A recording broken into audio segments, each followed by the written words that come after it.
Hi folks, I'm Matt and welcome to My Expanded Universe, a show that goes through the entire EU in chronological order as best I know how. Alright folks, we're at the end. We're gonna do it. Marvel Star Wars issue 107, the last comic book in the series, and basically one of the last things before the Dark Ages settled in, and where there's literally almost nothing coming out at Star Wars at this point. The Ewoks cartoon show had disappeared. Marvel had already made their decision a long time ago to cancel the series. And of course, what better way to send this off than with Mary Jo Duffy, who stayed with the series. I mean, good and bad. I've said some things about that I don't like that she wrote, but at the same time, bravo for her for getting on to the series when no one else cared and for giving us something. Wasn't always the best, and there were highs and there were definite lows toward the end, but overall, not bad. Well done, Mary Jo. However, when we get to 107, all the storylines are wrapped up. The Tops are finally defeated. I don't want to give too big of a spoiler, but there's a I was in disguise the whole time, and I, shot them. I saved you all. There's one of those.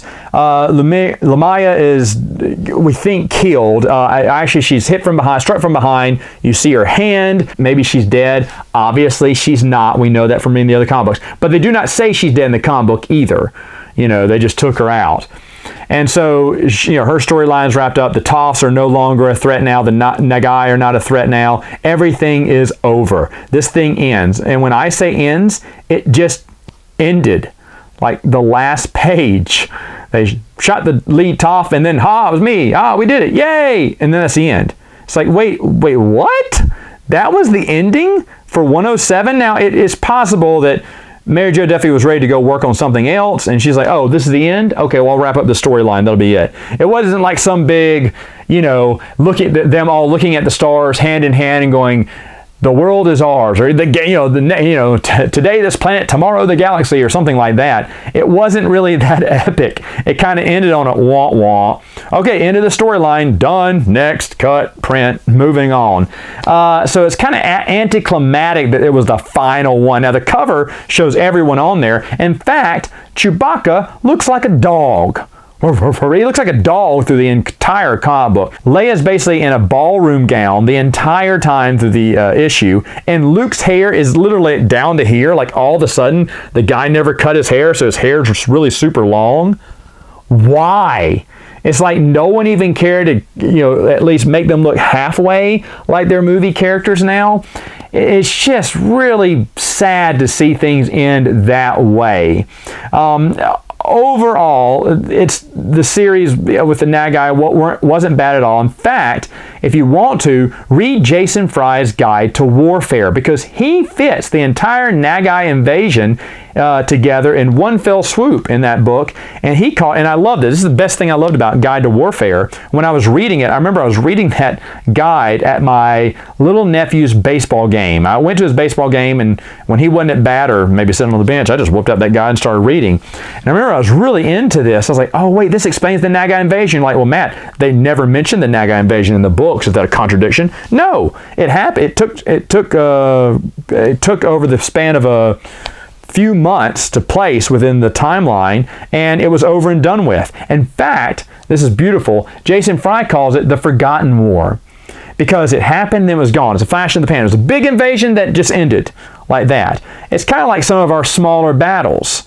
Over in Kuwait, Desert Storm. Wasn't that big a deal. It was back in the early 90s, but now no kid knows what Desert Storm is. Only I do, because I was around during it. But other than that, there are little battles that we thought were really big back then that we forgot. I remember when Desert Storm happened and they printed it in the paper, America at War, and Dad saved the paper, because that paper's going to be worth a lot someday. This is the next World War or something. It didn't turn out to be that big. Same thing with the Nagai invasion, but Jason Fry says, hey, yeah, it was a big deal, but then it was over, and then they had to jump to the next thing. The rebellion was really busy, so no one really talked about it because, hey, it used to be big, but now it's not big anymore. I get that. It makes sense in a historical point of view there. So it makes sense that this invasion, this big invasion from the Marvel comic books, never got mentioned in any of the books because, well, basically they didn't know if it was going to be canon. But in reality, Who still talks about Desert Storm? No one. So overall, what do I think about the Marvel comic book series as a whole? Well, folks, you should already know this if you've been watching the channel long enough. I enjoyed it. I really enjoyed. Most of it was really good. A lot of the early stuff was great.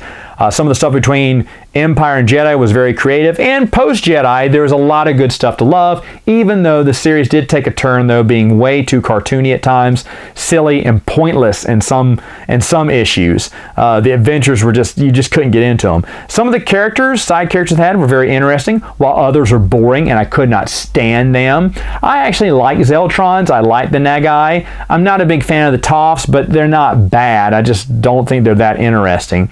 They've come up with a lot of great ideas, like I discussed with the laser whip, the Shoto blade, and then they came up with a bunch of silly ideas, like the alien species, the Lashbees, the Huronis, and a billion other the cat-faced creatures. Like I said, some of them remind me of a cartoon more than a Star Wars, expanded universe tale. Should you read it? Sure. There's plenty of reprints of these. There's plenty of great copies. You can get really nice ones that Marvel reprinted, or you can get some old ones from Dark Horse for super cheap. Either way, I do believe it's well worth your time. Speaking of time, that's it for now, folks. See you later with another video.